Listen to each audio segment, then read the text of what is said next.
when you think of all that we have given, not only this nation, but the world. One of the things that I have enjoyed most about my business is it has allowed me to travel the world. I've been all over the continent, East Africa, West Africa, Sub-Saharan Africa, Central Africa. I've been throughout the Pacific, everywhere from Fiji to Tonga, Samoa. I've been South America. I've been throughout the Caribbean. I've been throughout Europe. I've been all of those places. And in all of those places, every reflection of American culture that I have seen has been African American culture. We are the culture that this world craves, but it's rare that we are the primary beneficiaries of the money that is derived from all of those reflections of Black culture that I've witnessed all over the world. And so what I want is us to understand and to really get is that we are owed. There is a debt that has yet to be paid. And when you really get that, it makes it easier for you to understand your worth. It makes it easier for you to say those big numbers without stuttering, because you know, in the scheme of things, no matter what number comes out of your mouth, it's a freaking bargain for that person. You're listening to the Black to Business Podcast, an educational podcast providing Black entrepreneurs with the tools and resources to start and grow their businesses. We chat with vetted Black entrepreneurs, thought leaders, and business owners as they provide tips and resources to help take your business to the next level. I'm your host, Monique T. Marshall. Welcome back. So let's dive right in, because today's conversation is going to be truly amazing. And it's all about why you don't need 1 million offers to make $1 million. Now, I've been in business for quite some time, 8 years to be exact, and I share my journey and lessons I've learned over the years here and there on the podcast. And one of the things I wish I would have understood earlier on is that you really don't need multiple offers. There's so many reasons why, like it splits your focus and it reduces your ability to produce a quality experience. Honestly, I can go down a whole rabbit hole explaining more reasons why, but I'm going to leave it up to today's guest, the expert, to share with you why this is true and how she hit 7 figures once she understood that you don't need 1 million offers to make $1 million. Joining me on today's episode is Dr. Avis Jones-Deweever, an award-winning author, global speaker, media commentator, and multiple 7-figure CEO. Dr. Avis scaled her first business to 6 figures in less than 9 months, and then later went on to scale from multiple 6 figures to her first 7 figures in just 8 months. Wow. She currently works with bold and ambitious coaches and consultants who are looking to aggressively grow their businesses to revenue levels that match their extraordinary genius. Specifically, Dr. Avis helps her clients understand how to package, price, and position their genius into high-ticket offers and leverage media and digital marketing strategies to magnetically attract ideal customers and drive massive revenue to their bottom lines. In today's conversation, she's going to share insight on why you should start with a high-ticket offer first, and the power of one, and how to know when it's the right time to add a new offer in your business. Y'all, this episode is a game changer, and I'm going to warn you that after you hear this episode, you're really going to be out here telling people the price is the price, and that's period. But in all seriousness, you're going to walk away more confident about sharing your prices and more confident about sharing your offers. So let's dive in. Dr. Avis, welcome to the Black to Business Podcast. We are so excited to have you on the show, so welcome. Thanks for having me. I'm excited to be here. Yes. So before we dive into today's conversation, all about building your $1 million business, I want to start by introducing my audience to you. For those who are not familiar with you, if you could share your story with my listeners. How did you get where you are today? What is it that you do in your business? Sure. Well, I think like a lot of us, I played by the rules. I did everything that we're told we're supposed to do. I went to school. I got the degrees, all the degrees, all the way up to the PhD, mm-hmm. Right? And I started along my career journey. I did the things that, once again, most of us are told to do. I climbed that ladder. I always advanced to that next job that put me higher up in my career, or that next promotion, until I hit what I thought was my dream job, my dream promotion, only to find out that it wasn't all cracked up to be what I thought it would be. In fact, it ended up being pretty toxic. It ended up being potentially professionally damaging in the sense that it was one of those situations where you have the title, but you don't have the power that's commiserate with the title. And so things started happening that an outsider, given my title, would think that it was my decision to do, but it wasn't, and I didn't have the power to stop it. And they were things that were very, I felt, damaging, at minimum, unethical, maximum, perhaps even illegal. And so it was a situation where I could not stay. I could not put my professional future in jeopardy by potentially being, left holding the bag because of other people's actions. And so I made a decision to do something that I had never done before, and that was leave one job without having another job already secured. And so that's exactly what I did. And I told myself that I was going to give myself 3 months to just kind of take some time off and ultimately look for that next job. Now, like a lot of people, I had my little side hustle thing going on, right? At the time that I was in that job, I was already had a nationally syndicated short form radio show with NPR. And I would say that during that 3 months, I really didn't find anything that moved me, that excited me. I had been kind of spoiled in that I always did work that was meaningful for me. But I did have that one check coming in from NPR. And one day I had this epiphany that if I can get this one check, I can get another check. And if I can get 2 checks, I can get 4 checks. And if I can get 4 checks, get many more. And so that started my entrepreneurial journey, first with consulting, ultimately segued into other things like writing, becoming a professional speaker, becoming an author, becoming a coach, and ultimately right now focusing specifically on helping other entrepreneurs, particularly those in the knowledge economy who make their money based off of what they know, like coaches, consultants, authors, and speakers, teach them how to not only have a business, but have a wildly successful business and to be able to elevate those businesses to 6, multi-6 and 7 figures and beyond, because it's been a wild ride, but I tell you, it is completely possible. And it's my joy to be able to show other people how to do it. I love that story. And I'm sure so many people can relate, either there are where you were. And so this is going to be so great. And thank you for sharing that. Sure. And so let's talk about what you're doing in terms of helping others get to this place. Now, one of the things I love about what you're doing is that you have this belief in the power of focusing on one thing. And you believe that one doesn't need to make 1 million offers in order to make $1 million.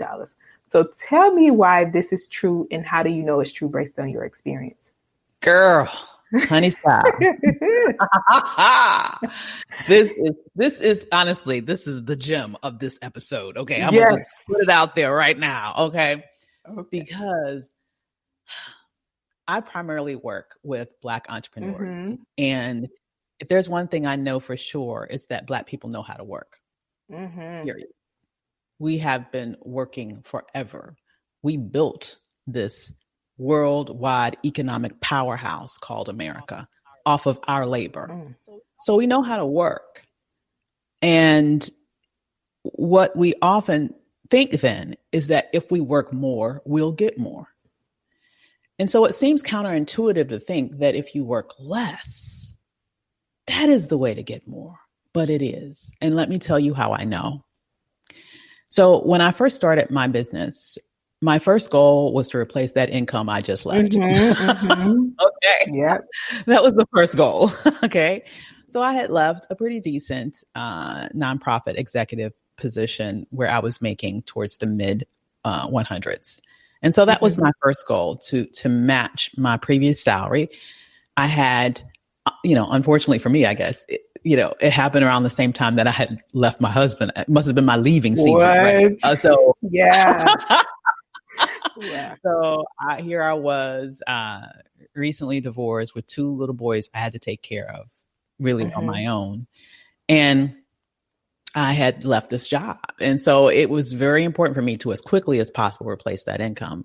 Because I don't mind. I'm not too proud to eat, beans and rice every day and couch surf. But for my boys, I needed to make sure that they had a level of standard of living that was similar to what they had always experienced. So I put my, head to the grindstone and started my consulting practice and leveraged enough clients to quickly match my previous salary within my first 9 months in business. And then I decided, hey, this is good that I matched my salary, but we left a 2-income household. Right. Yes. So I need more, right? And so I started doing more things. I wrote my book, all right? I did all those things that you do when you're promoting a book. I became a professional speaker. In addition to consulting, I also started initially as an executive coach, working with executives because my consulting was primarily in the corporate sphere as well at that time, more in the DE&I space. And so basically what I did is I made the mistake that a lot of us make.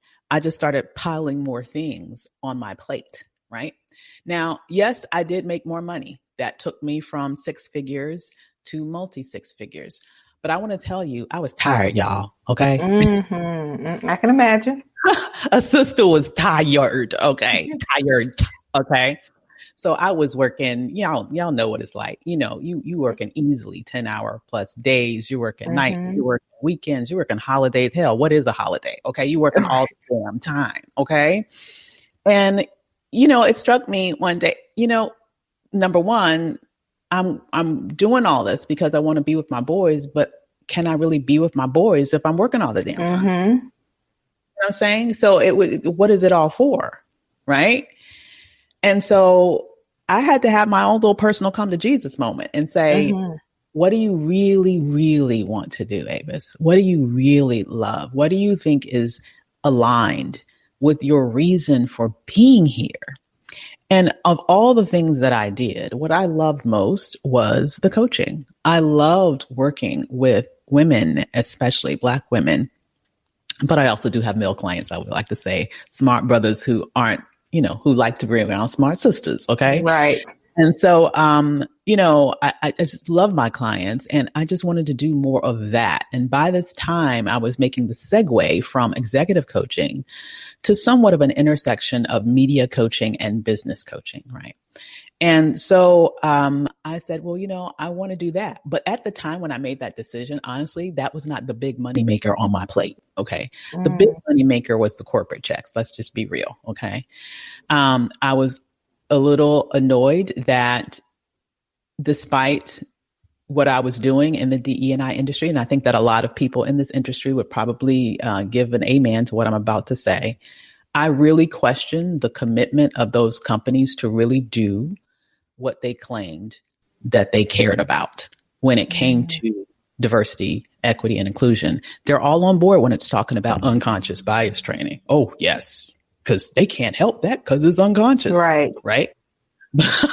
But when it comes to actually doing the hard work that's required to create a more inclusive and fair and equitable environment, crickets, in my experience, in terms of substantive things that often happen. And so I was very frustrated by that reality. And I wanted to turn my attention completely towards making sure specifically, honestly, that our people were able to maximize their income and their revenue. And that's also because I know from my expertise prior to becoming an entrepreneur that Black people are habitually underpaid, Black men and Black women, but especially Black women. And so that's really what I wanted to do. So then I just made the decision, I'm going to let go of those corporate contracts. I'm not going to renew them. I'm not going to take on more contracts. I'm not going to take on more speaking engagements. I'm not going to do anything but focus on this one thing that I want to grow. Now, ironically, this happened at like the end of 2019.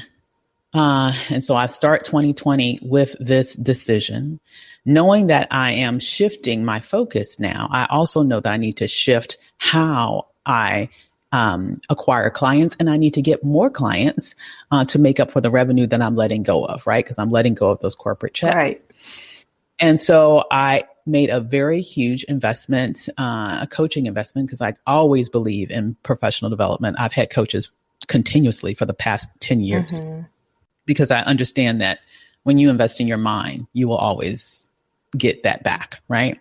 Because I knew that I needed to learn more about digital marketing. I needed to learn more about how to attract and acquire customers online. This was right at the beginning of January 2020. I was already doing it a little bit, but because my primary revenue stream was from the corporate dollars, it really wasn't a huge focus of mine, honestly. So I needed improvements of my skill sets in that area.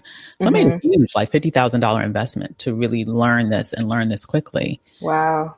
Then what happens 3 months later? The world shuts down, right? The pandemic hits.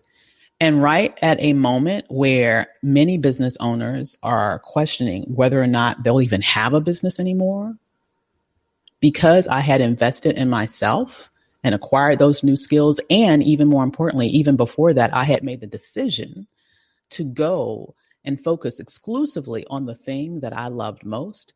I was properly positioned to take off at the very moment where other businesses were flailing. And so right there in the heart of the pandemic is where I made my first million. And from there, I kept growing. Wow. That is so good. I mean, so many things in what you said, and it's about like investing in yourself and believing in yourself that you're going to get there. And just like you said, like taking those shifts that need to happen. And Dr. Avis, one of the things I want to ask about in this moment, did you notice any differences in how you operated your business as a leader during this time? And how did you have to grow to show up to be that next level business owner? Oh my goodness, such an excellent question. And it's so true. The biggest shift that I made once I made this shift, business takes off, grows, makes a massive amount of revenue in a short amount of time. I know I mentioned previously, I made my first 6 figures in 9 months. I made my first 7 figures in 8. Okay. So it does not need to take a lot of time. But what it does take when we're operating at this level, you can't do it all by yourself, period. You have to let go of this thought that I'm this, I'm Superwoman, or I'm Superman, right? Now you need to build a team, right? And so that leadership part of it is absolutely essential, because I think that sometimes people have it's possible. This obviously does not speak for everyone, but I know this because I've experienced this in the workplace. Sometimes people have a very toxic definition of leadership. Okay. Leadership is not about being a taskmaster. Leadership sure as hell ain't about being a little mini Mussolini. Right. Okay. Leadership is about being able to share a vision with your team, being able to inspire people to be as passionate about that vision as you are, and have them as committed and as inspired every day to make that vision real as you are. That to me is what separates leaders from mere managers. If all you're doing is giving people a specific goal to hit and patting them on the head when they hit the goal, that's okay. It's a good skill. It's management. It's not leadership. We're talking two very different things. And so for me, it's about, fermenting a culture and environment in my organization where all of my team members understand their value, where they're recognized for their hard work, where they are encouraged to go after their dreams, and not only encouraged, but they're incentivized. I have built it into my compensation structure that they are incentivized with the means to have unlimited income. And so when you're able to do that with your team, plus have a vision that inspires us all, that's what makes the magic happens. And I think that's what helped me to go from that first, 7 figures in 8 months to multi-7 within the next 4, right? It can't happen when it's just you. You have to have the right people around you, and you have to lead in a way that makes them just as excited and committed to making that vision real as you are. So powerful and such a great message. And it makes me think about when you said that it doesn't have to take that long and just how you were able to go from 6 figures to 7 figures in that short period of time. I want to Mm-hmm. talk about the idea of maintaining this, because sometimes it's like people think, okay, I can hit this, but I can't do it again. So what did you do to make sure that you were able to do it again? Yeah, so that is a good thing to discuss, because here is here's how I want people to really understand this and realize this. When you can do it once, understand that you can do it over and over again. You can replicate, you can even improve upon it, but you may need to be able to display creativity, dexterity, movement in real time. Mm-hmm. And what I mean by that is the way you got your first is not going to be the very same way necessarily, not necessarily a very same way in which you get your next. So there are lots of the process there is a lot of the process that does need to be replicated, and that will make it simpler and easier. But here's what I want you to understand, that in the midst of replication, your overarching environment might change.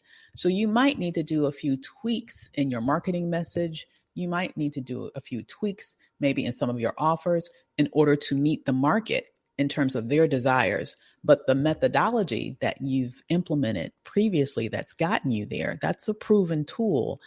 Keep doing the base mechanics of that, but you always have to be listening to what your consumer wants and continually honing in and adjusting and speaking to that, because it is that aspect that is most likely to change. And oftentimes that's impacted by things that you have no control over, such as, for example, the overarching economy or even a pandemic. You don't have any control over that, but if you listen to how does that overarching environment connect to your consumers' fears? How does it connect to their hopes? How does it connect to their desires, their dreams? All of those things may change under those circumstances. The public is a very different public now than it was pre-pandemic. Mm-hmm. Think about it. Our priorities have changed. So if you're not speaking to that in your marketing, you're not connecting to your customers. You have to really be very, very sensitive to the market conditions each and every day, because that is the thing that's most likely to change over time. So as long as you're keeping up with that, not only will you be able to replicate yourself, you'll be able to, actually magnetize or magnify your success in the future, because I guarantee you a lot of your competitors aren't being that mindful of taking note of those changes. In fact, some of them might even be intimidated by those changes and fall back. But if you lean in while they're falling back, you'll get even further. Got it. Now, someone is listening, and one of the things I love that you mentioned is the fact that you were able to decide on your one thing based on, something that you enjoy doing. Now, for someone who's listening, how do they decide on and develop that one offer or that $1 million offer if they have either they're in this idea phase or mm-hmm. they have multiple offers and they're like, but I like 2 of them, or how do you decide? That happens a lot. Yeah. And I'm not, I have to be honest, I am what you would call like a multi-passionate person. Mm-hmm. In my past life, like when I first finished my degree, I was a professor. That didn't last long. I got a tenure track position. I took a sabbatical, and I never came back. But, I should have known that was not the career for me, because the whole purpose of that career, like one of the main tenets of being a college professor, is that you focus your entire professional career on one thing and you study mm-hmm. that for the rest of your career. I have never been that person. Okay. Right. So I definitely understand it. If you find yourself being multi-passionate and you're like, oh my God, I love this. I love this. I love this. How do I choose? Mm-hmm. The best advice I can give you, though, ironically, can be the best advice that I got, for example, when I was in graduate school and writing my degree and finishing my degree. So I was writing my dissertation, or thinking about what I should do my dissertation about. I was at that dissertation topic selection stage, and I was speaking to my advisor at the time, and I was telling her all these things that I was interested in. I want to do this. I want to do that. I want to write about this. I want to write about that. And she said, Avis, this will not be the last book you write. It will just be the first. Boom. That's good. Game-changing revelation. Okay. And the same thing here. I'm not saying that you give up any of the things that you're interested in forever, right? All I'm saying is choose one now. Grow the one thing to at least 6 figures before you add on the next thing. Okay, that's all I'm saying. And the reason why that's important is because, just like in my experience, when your attention is spread out amongst a gazillion different things. Remember, I was consulting, I was coaching, I was speaking, I was an author. I was at that time also doing live events. So I had all these I felt like, one of those performers in the circus that's spinning a gazillion plates at one time. Mm-hmm. That's what I was doing. Okay. And yeah, I was making money, but it wasn't until I reduced my load to one plate where I could focus specifically and only on that one place and give my all, like my biggest, highest attention and my best efforts to one thing, was I able to get to 1 million, right? And so my suggestion is that as great as you might be at multiple things, none of those things are getting 100% of you. So when you choose the thing that is most resonating in your heart and in the market in terms of what people need, desire, addressing pain points, there has to be a marriage there between market need and your interest. If you can choose that one thing and just focus on that one thing to a level where you have revenue consistency, revenue certainty, strong numbers, right? Now you can open up to the next thing, grow that. Now the next thing, grow that. You will be able to advance much further with that approach than if you're trying to do it all at one time. Got it. And one of the things you mentioned is consistency. So I want to talk about, even earlier, talking about how sometimes it doesn't mean that you have to work super hard. But I want to get your perspective on, in this beginner phase of hard work plays into this and consistency playing into this road to success. It certainly does. Especially, listen, there is no way around it. When you are beginning, it's going to feel like rolling a big boulder up a very tall mountain. Okay. Perfect description. I'm sorry, y'all. I wish I could sugarcoat it, but I cannot. Right. Okay. It's going to feel like that when you're starting, because here's the thing. When you first start your business, you have more time than you have money. Period. You're out there hustling, trying to get those first clients. And so you have to do all the things yourself because you can't afford to pay for help, honestly. Right.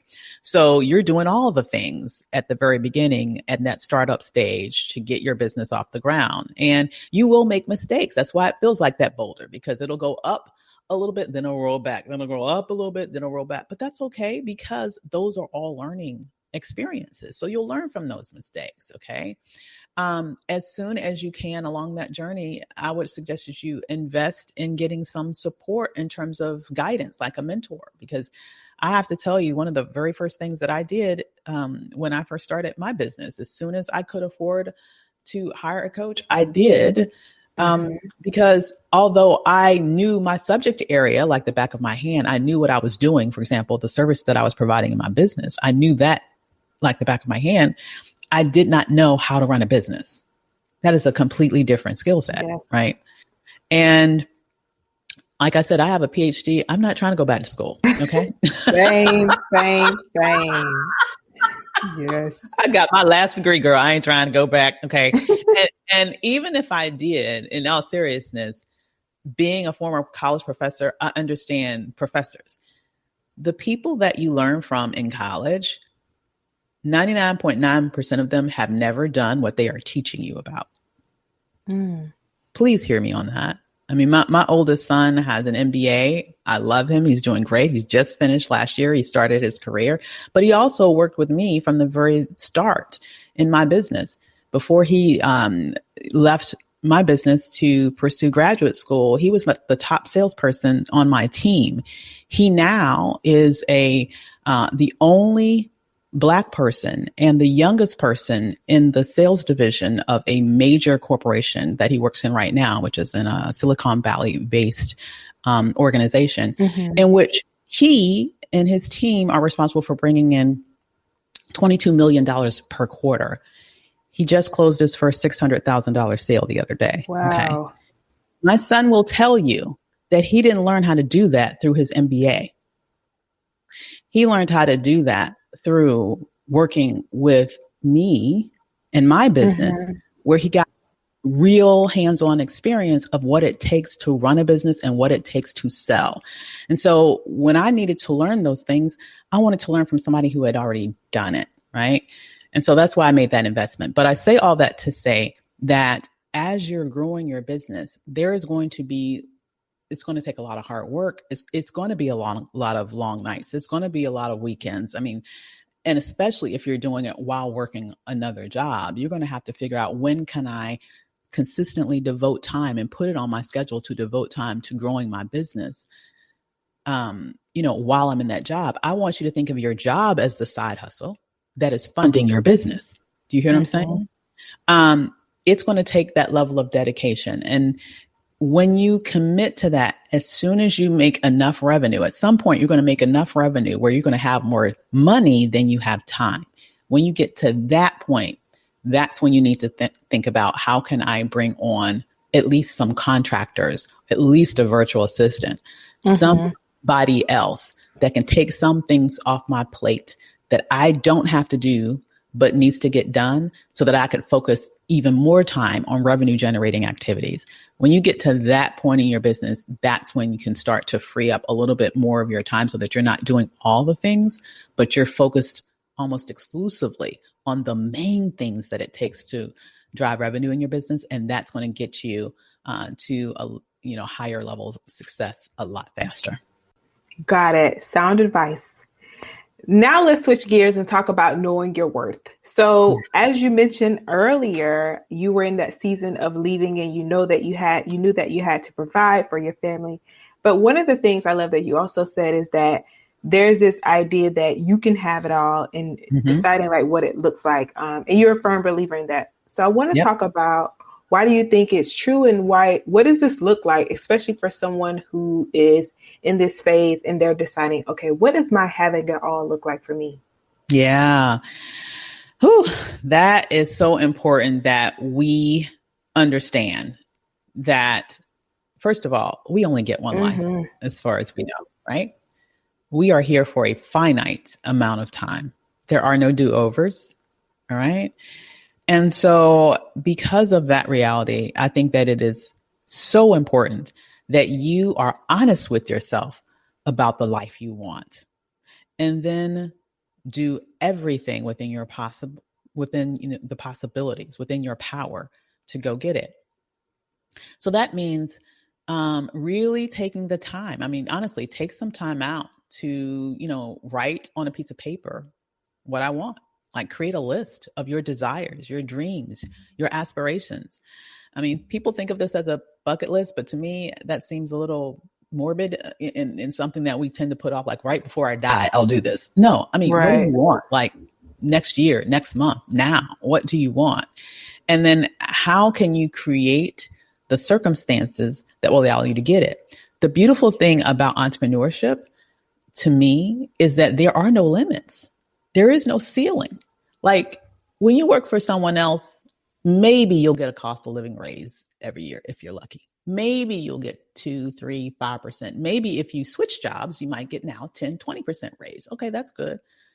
But, you're not going to, in most jobs, be able to 4X, 5X, 10X what you made last year. You can do that in business. So if you decide, hey, I want to live in a home where I can look out the window every day like I'm doing right now and see the water, you can get that. right? It's just about deciding what you want, knowing what you sell, knowing how much what you sell costs, which that's a big thing because a lot of us are underpricing, but that's a whole nother conversation.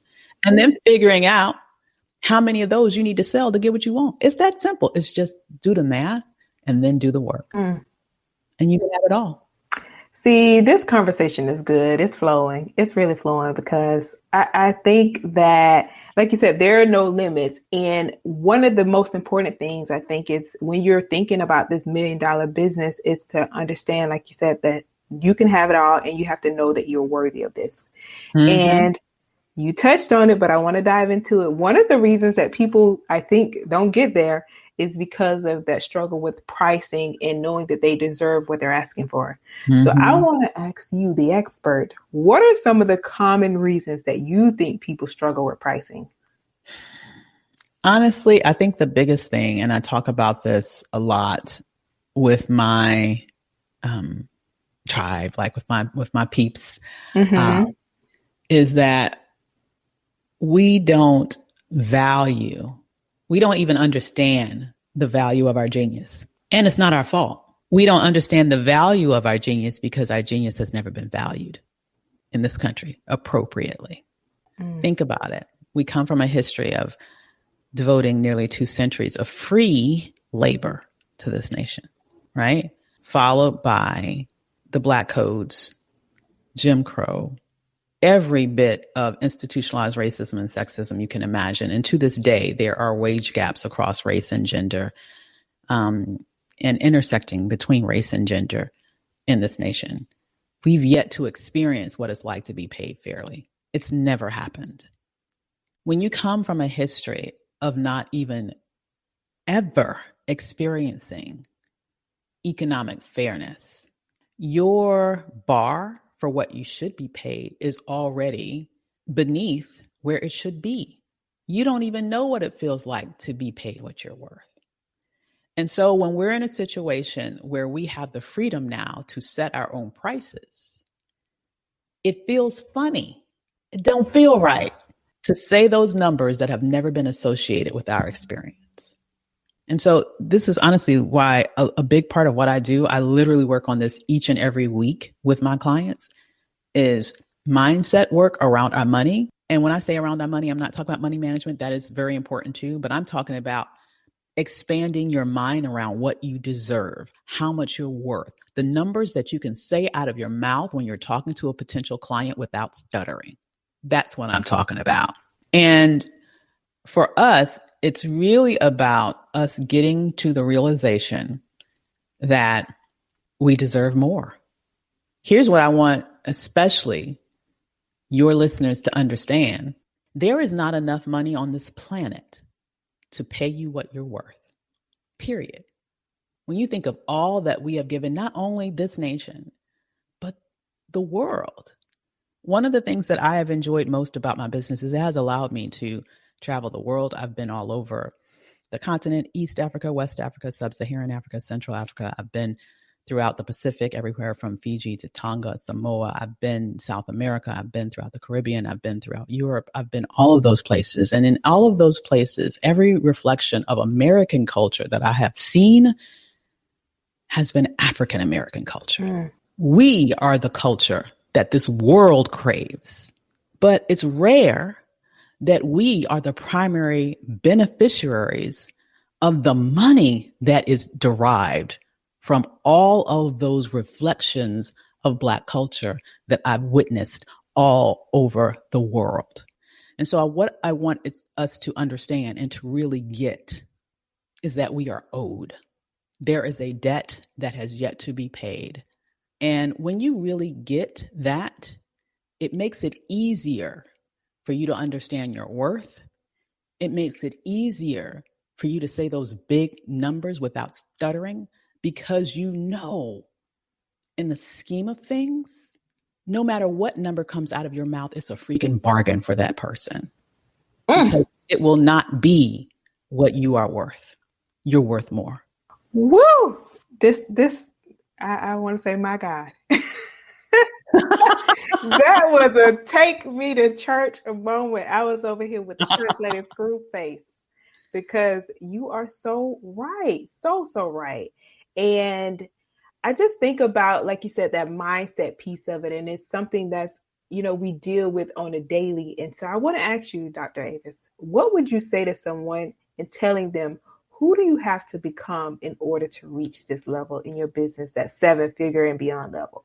You have to be the biggest, boldest, most badass version of you. Mm-hmm. That's all. I don't want you to feel like you need to be a mini Dr. Avis or a mini Tyler Perry or a mini anybody else. Mm-hmm. Your superpower is you, right? And the more that you lean into the authenticity of who you are, the more that you will draw your people to you. People are savvy. Consumers are savvy. We can sense fakeness a mile away. Wouldn't you agree? Yep. And the thing is, we live in a culture where unfortunately realness is rare. Mm-hmm. When you think about all the, people, people can do everything that they want to do to their bodies. But the bottom line is, when you think about, for example, celebrity culture, mm-hmm. who is actually real out there, like really real and authentic. And so I think what is very attractive to potential consumers is when they find somebody that's real, when they find somebody that's saying those things that everybody else is afraid to say, but everybody knows it's true, right? When they find that person who is embracing their beauty, no matter how they want to reflect it, you know what I mean? That realness resonates with people. So to get to your millions, first of all, recognize that there is nothing in you that needs to change. You just need to be brave enough to unmask you, right? And show you to the rest of the world. Follow that up with investing in your professional development in terms of your skill sets that you'll need to get you there. I always like to say that the gateway to millions is a combination of two things. It's skill set and it's mindset. And when you put together the right collection of skill sets and have that mindset that you need that will allow you to understand your worth and say it unapologetically, get those two things together and you're unstoppable. Mm-hmm. And I know someone is listening and they're like, okay, I have this, because, especially in the online internet space, they talk about, training or like moving people through this process of maybe a lower ticket offer to a higher ticket offer. I want to talk about, how does one decide if their offer should be high ticket versus low ticket, and should they just start out the gate with high ticket? Yeah. So what you described initially is what oftentimes people call the value ladder. And that is the norm in, honestly, the coaching industry, is to teach people to use a value ladder, start with low ticket, mid ticket, high ticket. I say that's a lie from the pit of hell. Well, all right. No.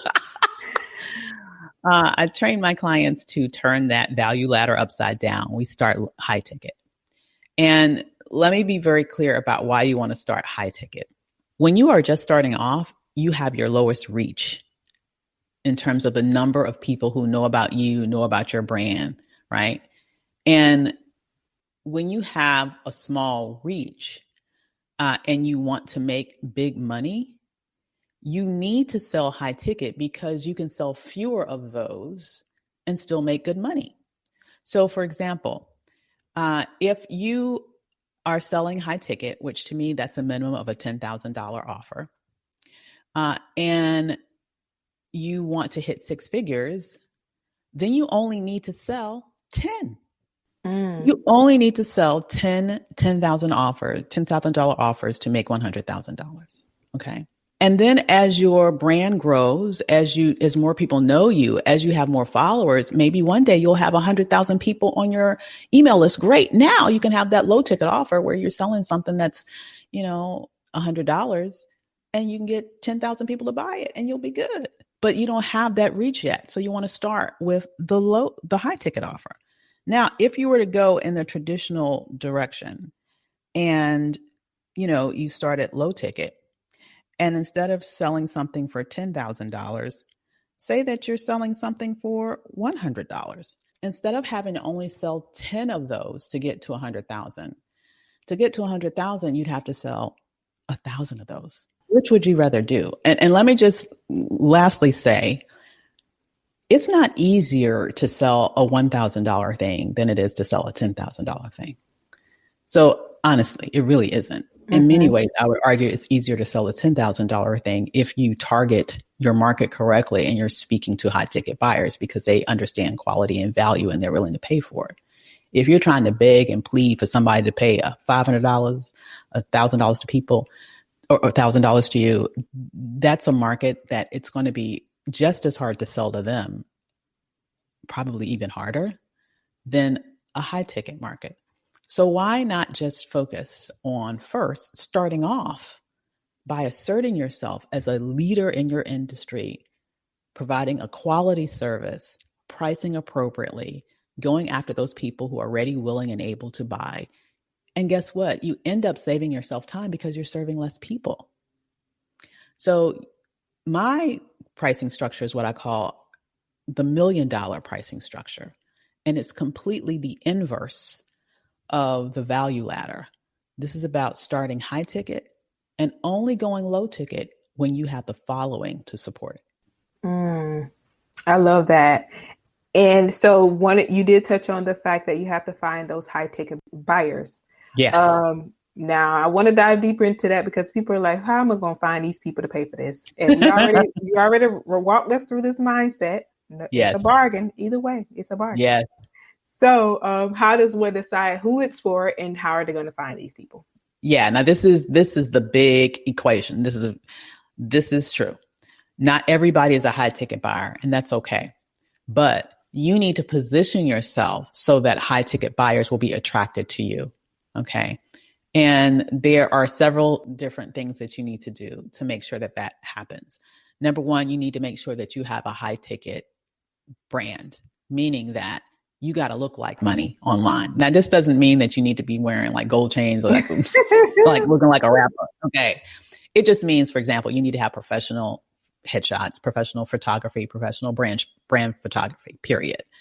We need to leave the land of the selfies, okay, and start getting professional photography to represent our brand. We need to invest in having quality graphics related to what we do.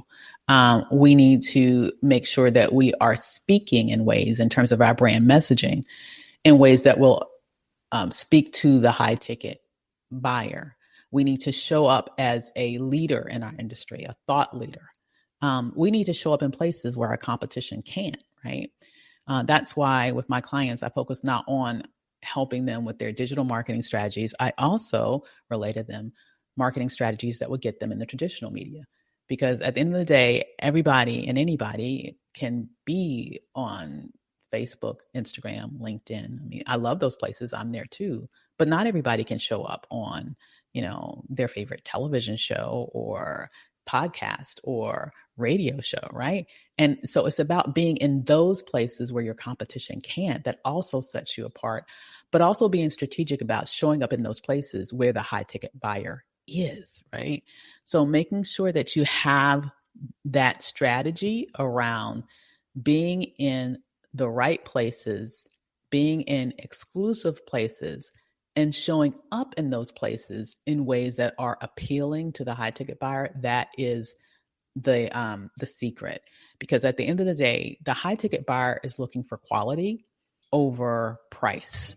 They're looking for someone who can get it done right over getting it done cheap. And when you can position yourself as the solution to that problem in terms of you can come in there, make sure it's done real, make sure it's done right in a reasonable amount of time, because they definitely favor saving time over saving money, then they will pay more to retain you and they won't have a problem doing it. This has been so amazing. And you've given us a lot. And I know I want to talk about what you're doing and how you're helping people get to these levels, these 7-figure and levels. So if you could just discuss your offers and your process, and especially if I was a business owner wanting to work with you. Absolutely. So I'm so excited because this October 14th through the 16th, I'm holding an event right outside of Washington, D.C. called Black Millionaire Coach Live. And it's a 3-day event where we're going to focus like a laser, me and my team, on helping those of entrepreneurs who are in the building understand three things. Number one, you're going to understand, and we're going to help you craft your $1 million offer. So you can come there just with an idea. You can come there with your pre-existing offer and we'll tweak it. But the bottom line is you will leave Black Millionaire Coach Live with your $1 million offer in place, properly priced, properly positioned, properly designed for you to be able to go out there and immediately start selling it at a high level so that you can make millions. You're also going to build your $1 million marketing plan. So we'll help you identify where do you need to show up to be in front of those high ticket buyers online and offline so that you can attract those clients to you. We're going to also help you up-level your brand so that you can understand what your brand needs to look like that will allow you to attract high ticket buyers instead of repelling high ticket buyers. And then on top of that, I'm having my personal copywriter, the incredible Donnie Bryant, who has produced over $100 million in sales from his copy training at this conference to teach our attendees how to write copy that turns into cash. Let me tell you, this brother has even trained at the Facebook. Okay. He's teaching Facebook how to write copy. So you need to be there to learn from him. We're excited about that. It's October 14th through the 16th at the Ritz-Carlton in Pentagon City. People can grab their tickets at blackmillionairecoachlive.com. And I'd be more than happy to offer a special promo code for your listeners so that they can receive a discount if they use the promo code Black to Business. We love it. And we'll be sure definitely to share this information. Awesome. Yeah. Thank you. Yes. And Dr. Avis, I do want to ask, because in entrepreneurships, a lot of times some people are operating in these silos. So talking about like things that you're offering, like the conference, what are the benefits of, going to and being a part of this versus, trying to figure it out on your own? Oh my goodness. Woo, I'm so glad you asked that, because here's the thing. It's about time, saving time, speed to, one of the things I tell my clients all the time, speed to implementation. Speed to implementation is the key. You could try to figure this out on your own, but why take maybe 3 years or more? It'll probably take over 3 years to figure all this out instead of getting it all done in 3 days. Hello. Invest 3 days and leave with, honestly, the amount of knowledge that it took me years and hundreds of thousands of dollars to acquire. So when I think about why you want to invest to be in rooms like this, it's because of that, the speed at which you're able to acquire knowledge, but also it's because of the other people that are in that room. When I think about my experience of investing in myself over the years, the COO of my company, I met her in an event like this that I attended several years ago. Right. That we both were in this room with all these entrepreneurs. It was one of those situations where you're in a room and across, honestly, a mainly white space. And then across the room, you see another Black woman and you're like, oh my God, she's so fly. I got to go meet her. I love it. Yes. That's how we met. We became fast friends. We've been friends ever since. We've been working together as in business for many, many years. So you come to situations like this, not only do you get the great knowledge, not only do you get great food, because I feed well at these things. Let me just say that. Love food. Hello. Plus, we're going to have an all Black opening reception. So bring your most fly Black attire. We're going to have a little fun. Yes. But you get a chance then to network with other ambitious entrepreneurs like you who are either millionaires already or who are aspiring to be millionaires. And so you can get your next business partner. Hell, you may be able to get your next client when you're in these type of spaces. The bottom line is the conversations are different in rooms like these, and that's why you need to be there. Yes. And finally, I want to talk about the transformation stories that you're making. First, I want to ask you, when someone is coming to you, these people that need help, what are some of the common things that you are seeing in the issues that they're facing? I will say 100 out of 100 people are not charging enough. That's the first thing I notice. Everybody, I can't think of anybody where I've had to say, you got to lower your prices. Wow. That phrase has never come out of my mouth. Okay. So most people are not pricing enough. So we have to adjust their pricing. Number one. And then we have to give them their quick strategy for producing revenue in their businesses, because that says it doesn't have to take long. So we even have something we call the 7-day method that we teach our clients that helps them to have cash infusions in their business within 7 days or less. And, in addition to that, we teach them more sustainable strategies that they can continue to do over time, but also that's geared towards the level that they're at in their business. So we help people that are, what we call emerging entrepreneurs. They're just starting out, they're startups. They haven't made their first 6 figures yet. We teach them how to get their initial offer in place, which is what we're doing at Black Millionaire Coach Live. So honestly, it's a bargain to get it there than have it, honestly, to be one of my clients where you'd have to pay a whole lot more to get this information. But that's a whole nother conversation. So we get their offer in place, and then we teach them how to sell it. And we continuously work on them with their mindsets. When that happens, then you have people that can produce a lot of money in a short amount of time. And in the process, work less doing it. So people I'm thinking of are people like, for example, Kenya Moses, who's one of my incredible clients, came in, was already a successful one-on-one coach. We taught her how to shift into group coaching instead. Within the first 30 days, she had already amassed over $100,000 in sales. I think of people like Sharon Devonish Schleed. She is, I would say, my poster child for scaling a business. Okay. She came in when she started working with us. She was working full time, but she had her businesses she had been doing on the side for years, had never made $25,000 in her business all those years that she had been doing it on an annual basis. The most she had made was like over $20,000 in a year's time. Started with working with us in her very first month, she did $25,000. So more than she had ever made in her business in a year. And then from that, the very first year she did over $300,000. The next year she's at over $400,000 in 9 months. And now she's on her 7-figure journey. I think about people like Michelle Green Rhodes. One of the first things I mentioned we did was we raised her prices within that first week with our 7-day method. She did $25,000. We've had multiple people like Michelle who also went on to do what she did, I think, $190,000 in her first 90 days and ended up later having $132,000 a month. I'm thinking about Barbara Little, over $100,000 a month. I'm thinking about JR Register, professional speaker, did 4 $100,000 months. I mean, I'm talking big money. Mm-hmm. And when I say all of this, and I could go on, but I'll stop. But I will say this. Our space is unique because we don't play small. Right. And it's because, as I've mentioned, you deserve more. And so my imperative, the mission of my business, is to normalize Black abundance. These numbers may seem abnormal to you. It is my mission to make them normal. I felt it. Dr. Avis, this has been amazing. And I love all the talk about strategy and, onboarding and things like that. And as a leader, I want to ask you, for someone who's listening, like, what have been some of your favorite tools, or maybe even things that you've had to do, resources that have really helped you stay sane on this entrepreneurial journey? Yeah. So I'm a little bit of a geek when it comes to like technology. So I can definitely, some of my favorite tools to use, and I'm not even getting paid from it, so this is authentic. Some of my favorite tools to use, I love Lead Pages. I just think it's very simple in terms of helping you get up your landing pages from the templates. I don't do coding. So, I know, especially when I was starting my business, it was very easy just to do it yourself. Okay. So if you're in that do it yourself mode, I would highly suggest them. I also love AdEvent.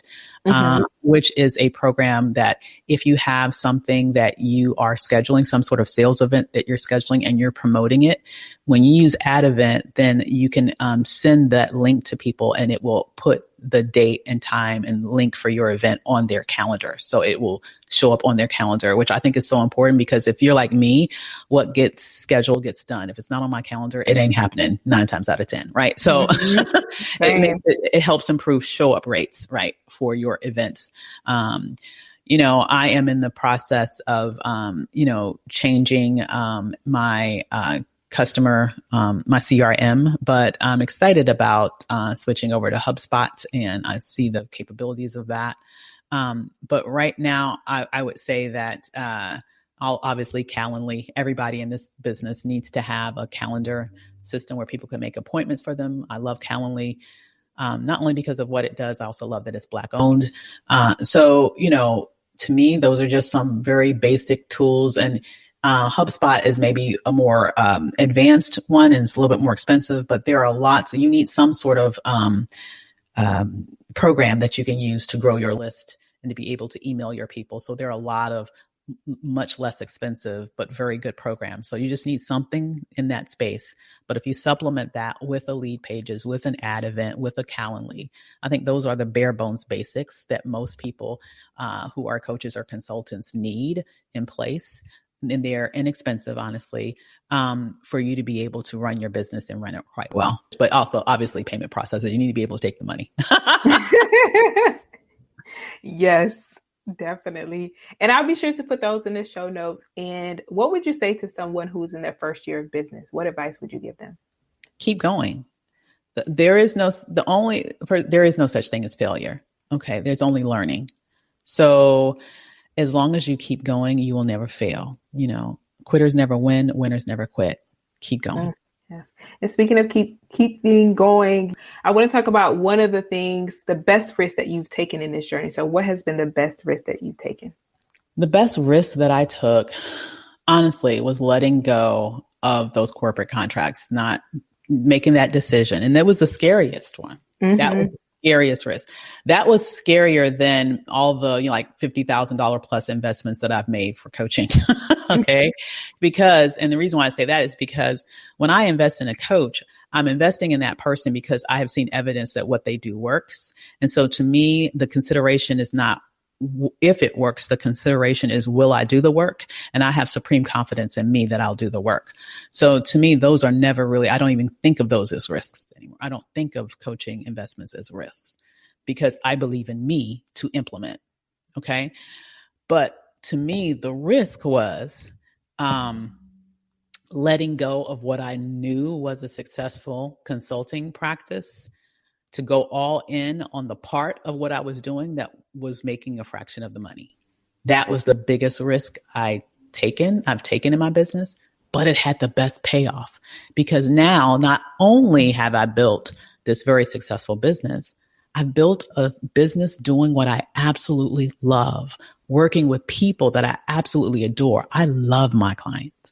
And that is just such a beautiful existence to every day do what you love with people that you literally enjoy being around. That's about as close as it gets to heaven to me. So I'm loving it. And I wish that for everyone. Yes. And I love that for you. I love it. Thank you. You're welcome. And finally, what does it mean to you to be Black in business? Proud.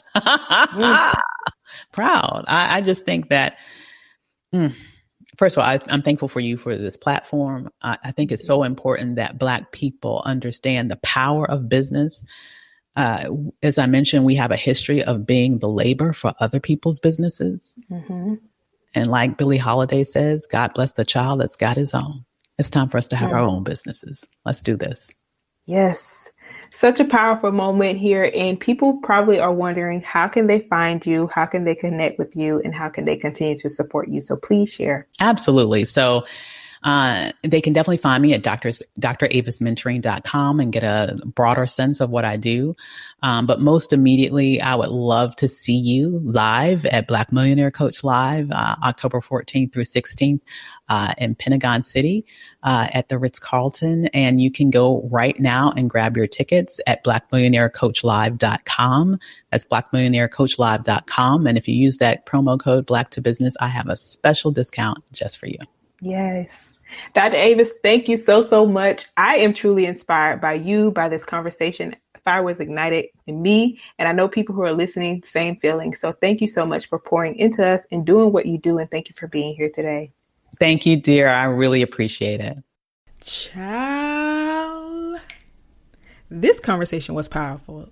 There were so many aha moments. But the one that stood out for me was that no matter what your price is, whatever price you give is a bargain. And I don't know about you, but Dr. Avis has me wanting to act up. I'm truly fired up. I'm more confident about my offers, about my pricing. And so a few of the many things I want you to take away from this is that you are worthy. You have what it takes. And there are no limits because you can have it all. In the words of Dr. Avis, do the math and then do the work. This has been so awesome, and I'm glad that we get to have guests like Dr. Avis on the show who are truly living what they're teaching, but also so willing to pour into me and to you so that we can have a breakthrough also. Now, I want you to do me a favor and check out Dr. Avis's conference, Black Millionaire Coach Live, and use code BLACK2BUSINESS. And if you can't make it, share the information with a friend who likely can. You can find the direct links and more information about Dr. Avis by visiting black2business.com/114. Thank you so much for listening and supporting us, and I will chat with you next week.